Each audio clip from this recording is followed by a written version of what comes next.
Today I'm going to be doing my January wrap-up! So with the exception of the biennial Bibliothon week, my January reading was a bit of a fail. I managed to read 8 books, and most of them I read during the biennial Bibliothon. I read 4 audiobooks, 2 ebooks, and 2 physical books. So let's get started. The first book I read in January is Gemini by Amy Kaufman and Jay Kristoff.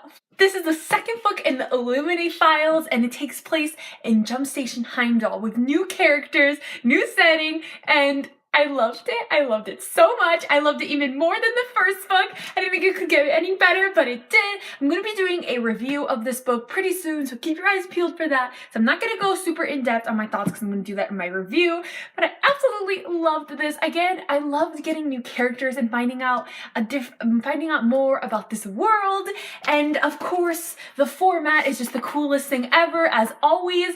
And the audiobook is one of the best audiobooks I have ever heard. And just her illustrations are just so cute. I love Marie Lou's illustrations. They're honestly one of my favorite formats of the book. I gave this book 5 stars. The next book I read, I actually listened to the audiobook, and that was Queen of the Tyrolean by Erica Johansson. So I actually finished this book on the first day of the biennial Bibliothon. So I pretty much said everything that I think about this book during that wrap-up video. But one thing I did forget to mention is I really love the character of the Mace. And I just love their relationship. He's like a father to her. He's like her friend. But at the same time, he's always there for her whenever she needs any help in her queenly duties, and I just love that. I did read some parts in this book, is why I have the physical book. I read the last 30 pages of the book, but for the most part I listened to the audiobook, and the audiobook was great. It's the same narrator that narrated My Lady Jane, and dang, that narrator, I think her name is Catherine Kelgrain, something like that. She's such a great narrator. I want to listen to more audiobooks with this narrator because she's great. As I mentioned, the next books I read all during the biennial Bibliothon, and as I already did a biennial Bibliothon wrap-up, I really don't see the point in talking about all of these books all over again. So if you want to know more of my in-depth thoughts, go check out the wrap-up. I'll leave it at the end of this video on the end screen. So real quick, the books I read during the biennial Bibliothon. On the first day, I finished Queen of the Tyrolean. Then I read Stalking Jack the Ripper by Carrie Manasloco. I read More Happy Than Not by Adam Silvera. Myths of Immortality by Ray Wagner. And Sleeping Beauty Back to Reality.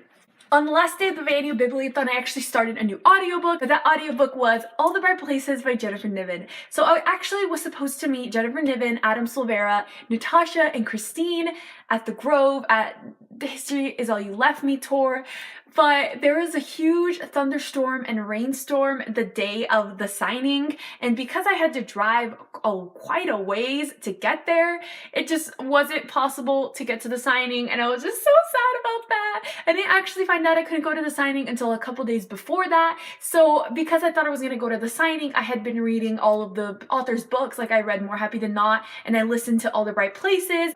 I will acknowledge that this book is problematic and has been called out for its problematic aspects, and while I am not an expert in talking about that, I will leave a review down below details all the problematicness of this book. Regardless of that, I did really love this book. It follows Finch and Violet. It's a dual POV, and essentially this book is about depression. Finch is dealing with depression, and Violet is also dealing with depression because she recently lost her sister in a horrific car accident. This book was heartbreakingly beautiful. It broke my heart, and the ending made me cry so much. There were so many beautiful quotes during this book. I think the most famous one that everybody always quotes is "You are all the colors in full brightness." I just love that so much, and I really love how all the main characters, they embark on this like school project, and that's how they get closer, and they do these wanderings. I think this book takes place in like Idaho, so basically their school project is they have to go to like all the Idaho like tourist places. And I really loved those parts. They were probably one of my favorite parts of the book, and this book just had a really big literary undertone, which I adored. The main character is really into books, and she's a writer, and she has a blog, which was so awesome. And then Finch, he's not really like a book person, but him and Violet like swap quotes back and forth from books and authors, and I just adored that. It took me a little bit to get into this book, so I gave it 4 stars, but I still ended up really loving it. The last book that I read in January was Holding of the Universe by Jennifer Niven. So I also listened to the audiobook for this, and I didn't like it as much as All the Bright Places. I think that was more so my fault instead of the book's fault, because I wasn't really paying attention to the audiobook that much. Like, I kept zoning out and I never really gave it my full attention. So I only gave it 3 stars. I still really liked it, but I just kind of felt about it, and I think that was more so my fault than the book's fault. So this book is also a dual POV. It follows 2 characters. It follows Libby and Jack. So Jack is suffering from prosopagnosia, essentially face blindness. He cannot recognize faces. When he sees his family members, his brain cannot process that. To him, that person is just a stranger. He cannot recognize his face in the mirror. He sees himself in the mirror and he doesn't know who that is. It's just really a horrible condition to have, and I think my favorite thing about this book was learning about his condition.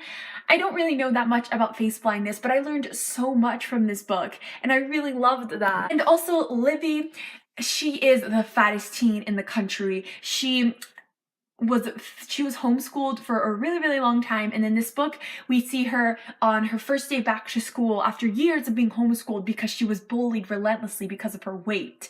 And even though she's lost a lot of weight, when she goes back to school she's really bullied. I'm pretty skinny and I've never experienced weight discrimination the way Libby does, and it was just really eye-opening and sad to read about all of the things that she went through. Overall, I did like this book. I didn't love it as much as All the Right Places. Comment down below what was your favorite book that you read in January. I don't know what my favorite would be. Probably Gemina by Amy Kaufman and Jay Kristoff. I loved that book. It was phenomenal. I think it was my only 5-star read too. Yeah, I love that book. What was your favorite? Comment down below.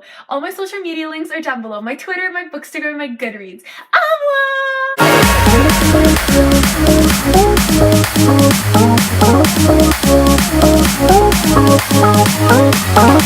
revoir!